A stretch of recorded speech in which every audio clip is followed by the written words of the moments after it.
materi, review materi, metodologi penelitian. Yang bagian bab 3A. Pertama, karakteristik dari berbagai jenis penelitian.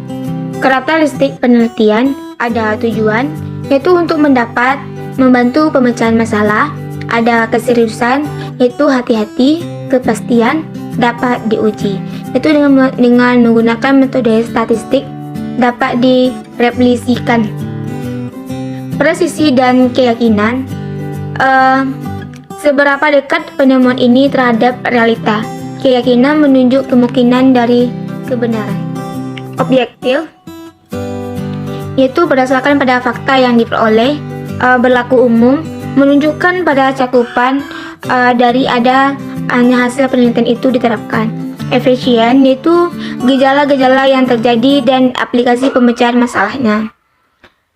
Karakteristik penelitian kualitatif, yaitu bagian bukan kondisi alamiah, itu langsung ke sumber data. Deskriptif, data berupa kata-kata atau gambar. Analisis data secara induktif, menekan pada makna. Teknik pengumpulan data, partisipan, observation, dokumentasi, interview. Karakteristik penelitian kuantitatif. Yang pertama, ditulis secara rinci dan jelas. Analisis data secara deduktif, data yang diperoleh hasil pengukuran variabel yang dioperasikan. Tekniknya berupa angket, observasi, dan wawancara terstruktur.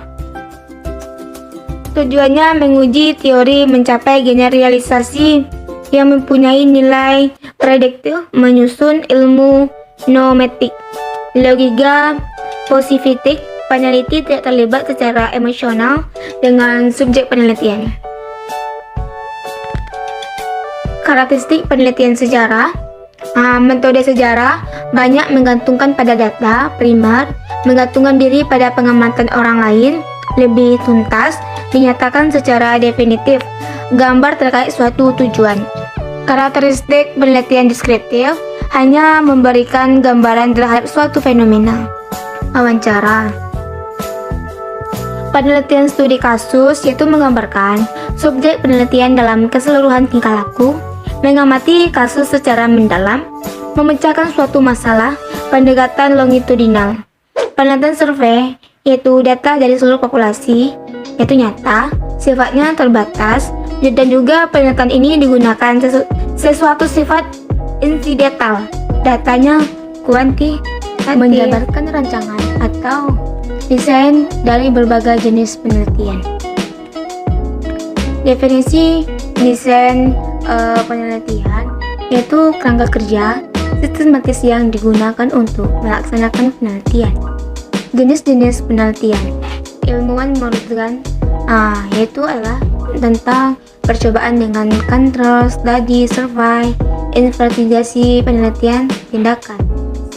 Itu juga ada pendapat, yaitu membahas tentang desain untuk penelitian yang ada kontrol, desain studi deskriptif dan analitis, desain untuk studi lapangan, dan desain untuk dimensi waktu, desain untuk studi evaluatif dan non-evaluatif, yaitu mengumpulkan pengetahuan, desain data primer dan desain data sekunder, yaitu memperoleh data yang relevan dan dapat dipercayai. Selanjutnya, tipe-tipe desain penelitian. Yang pertama, desain penelitian tindakan. Tindakan mengikuti siklus sehingga titik fokus adalah tindakan intervensi yang dilakukan selama waktu dalam berbagai bentuk. Desain studi kasus, yaitu penelitian mendalam tentang masalah. Desain kasual, untuk mengukur dampak perubahan tertentu terhadap norma-norma. Dan desain cohort digunakan dalam ilmu medis. Desain cross-stational hanya mengukur perbedaan di antara berbagai orang, subjek atau fenomena. Desain eksperimen, itu sebuah blueprint prosedur yang memungkinkan penelitian untuk mempertahankan kontrol atas semua faktor. Desain eksplorasi dilakukan ketika ada sedikit penelitian atas suatu masalah, digunakan untuk membangun pemahaman tentang cara terbaik untuk memahami masalah. Desain sejarah, yaitu ini mengumpulkan, memverifikasi, dan menetaskan bukti dari masa lalu untuk membangun fakta. Desain longitudinal yaitu mengikuti sampel yang sama dari waktu ke waktu dalam jangka panjang. Desain meta-analisis yaitu mengevaluasi dan merangkum hasil penelitian oleh para peneliti. Desain observasional yaitu menarik kesimpulan dengan membandingkan subjek terhadap kelompok kontrol di mana peneliti tidak memiliki kontrol. Desain filosofis yaitu menggunakan alat argumentasi keras terhadap asumsi yang mendasari. Desain sekuensial dilakukan dengan sengaja.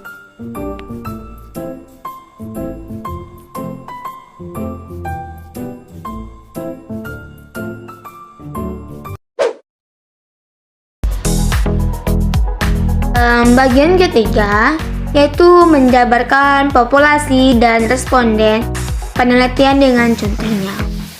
Sebelumnya kita harus tahu apa itu populasi. Di sini kita akan membahas terlebih dahulu definisi populasi, yaitu suatu kesatuan individu pada wilayah dan waktu dengan kualitas tertentu. Populasi penelitian ini populasi finite, yaitu jumlah anggota populasinya secara pasti diketahui. Nah, sedangkan populasi infinite, anggota suatu populasi yang anggotanya tidak dapat diketahui secara pasti. Responden penelitian, definisi orang yang dipanggil untuk menanggapi komunikasi yang dilakukan oleh peneliti melalui jenis angket. Itu dinamakan responden. Sedangkan menurut para ahli, yaitu Suharsini Arikunto, yaitu orang yang mampu menjawab serangkaian pertanyaan tertulis atau lisan. Menurut Sutrisno Hadi, metodologi dalam penelitian kuantitatif dalam penentuan populasi dan sampel. Contoh responden penelitian, yaitu penelitian kuantitatif, contohnya hubungan antara kelengkapan alat laboratorium dengan prestasi belajar IPA 9man 1 Surakarta, di mana yang meresponden adalah Kepala Laboratorium SMA Negeri 1 Surakarta. Penelitian korelasi yaitu relevansi antara isu buku, paket, GBPP responden yang arahnya untuk dua variabel sekaligus buruh bidang studi yang diselidiki dengan relevannya.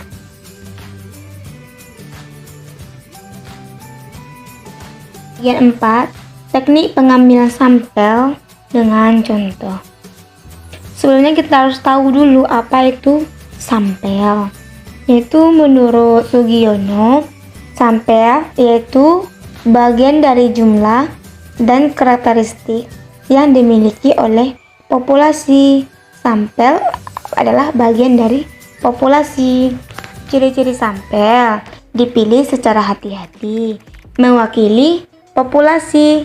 Berdasarkan ukuran sampel, hendaklah mempertimbangkan kesalahan sampel. Definisi populasi yaitu wilayah generasi yang terdiri dari objek dan subjek yang mempunyai karakteristik. Di sini kita masuk lagi teknik pengambilan sampel, yaitu ada dua.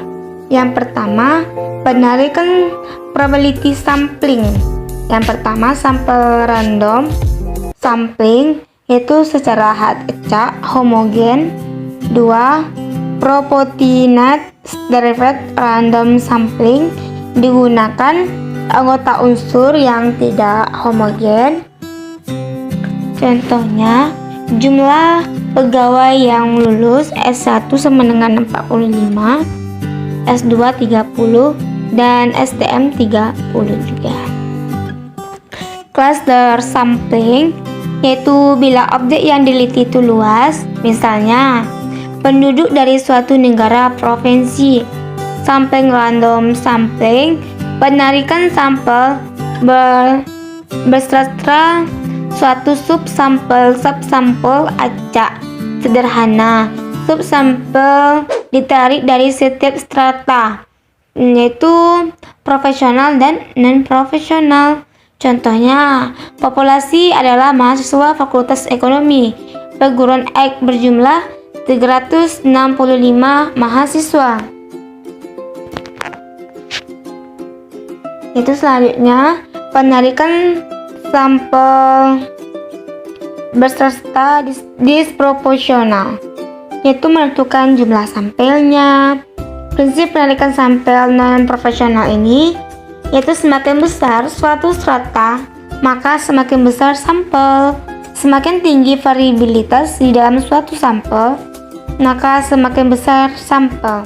Contohnya, pegawai dari unit kerja tertentu mempunyai 3 lulusan S3, 4 orang lulusan SMA, dan 90 orang lulusan S1, 700 orang lulus SMP. Diambil semua pegawai sampel karena dua kelompok terlalu kecil bila dibandingkan kelompok S1, SMU, dan SMP. Sedangkan teknik pengambilan sampel dengan probability sampling yang kedua yaitu subjektif pemilihan elemen tidak dapat ditentukan. Metode non-probability sampling yaitu systematic sampling, area sampling, konvensi sampling, judgmental sampling, kuota sampling, snow sampling. Teknik pengambilan sampel yang tidak memiliki peluang bagus setiap unsur. Yang pertama, sampel sistematis berdasarkan urutannya. Sampel kuota itu menentukan sampel dari populasi. 3. Sampel insidental berdasarkan kebetulan. Sampel purposif yaitu kriteria. Sampel jenuh itu bila anggota populasi digunakan sebagai sampel. Snowball sampling itu mula-mula sejumlahnya kecil besar.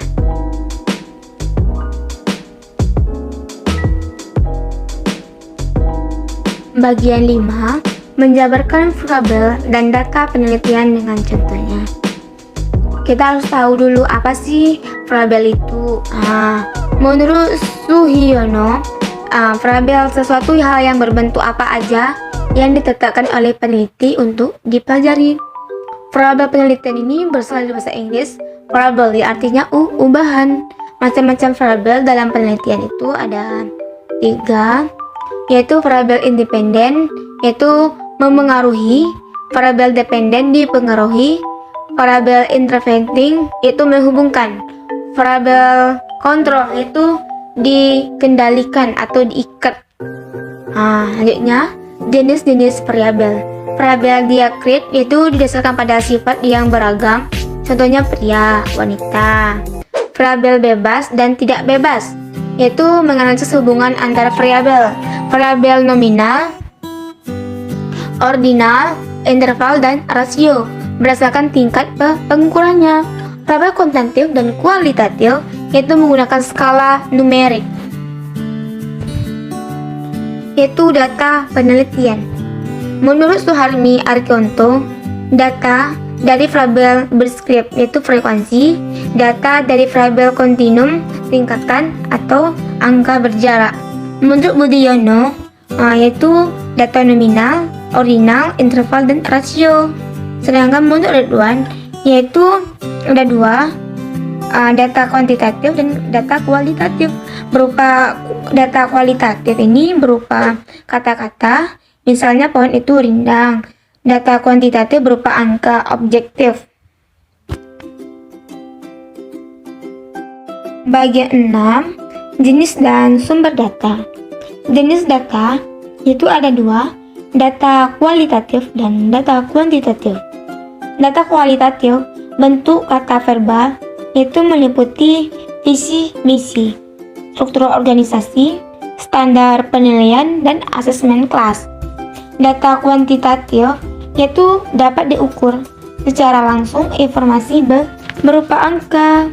Sumber data itu ada 3, yaitu data primer langsung dikumpulkan oleh peneliti, misalnya kepala sekolah, guru, siswa. Data sekunder dikumpulkan oleh peneliti sebagai penunjang dari sumber utama, contohnya dokumentasi dan angket. Berdasarkan jenisnya, data terbagi menjadi 4. Data nominal yaitu pengategorian berdasarkan nama, contohnya laki-laki, perempuan, desa, dan kota. Data ordinal yaitu berdasarkan urutan, berdasarkan besarnya. Data interval telah ada pengukuran. Data rasio pengukuran yang paling tinggi. Dan 7. Pengertian fungsi instrumen dan bentuk-bentuk instrumen penelitian dengan contohnya. Nah, kita harus tahu dulu apa sih itu instrumen. Instrumen yaitu alat untuk mengumpulkan data, memeriksa suatu masalah, memecahkan suatu persoalan. Sedangkan menurut Suhasini Alkunto, alat adalah alat bantu dalam kegiatan mengumpulkan menjadi sistematis. Sedangkan Ibnu Hajar yaitu instrumen alat ukur mendapatkan informasi kuantitatif. Langkah menyusun instrumen. Yang pertama, mengidentifikasi variabel menjadi dimensi-dimensi, mencari indikator setiap materi, mendeskripsikan kisi-kisi instrumen, merumuskan item-item pertanyaan, petunjuk pengisian instrumen. Bentuk instrumen penelitian itu ada banyak. Yang pertama, tes berupa pertanyaan, latihan, lembar kerja, contohnya tes kepribadian, yaitu angket, sejumlah pertanyaan tertulis untuk memperoleh informasi, wawancara, kegiatan tanya jawab 2 orang untuk mendapatkan informasi, observasi, yaitu pengamatan secara langsung melalui tes, kuesioner, ragam gambar. Skala bertingkat, ukuran objektif yang dibuat berskala, memperoleh gambaran kuantitatif. Dokumentasi instrumen penelitian terhadap benda-benda tertulis, yaitu buku, majalah, catatan harian, artefak, dan video.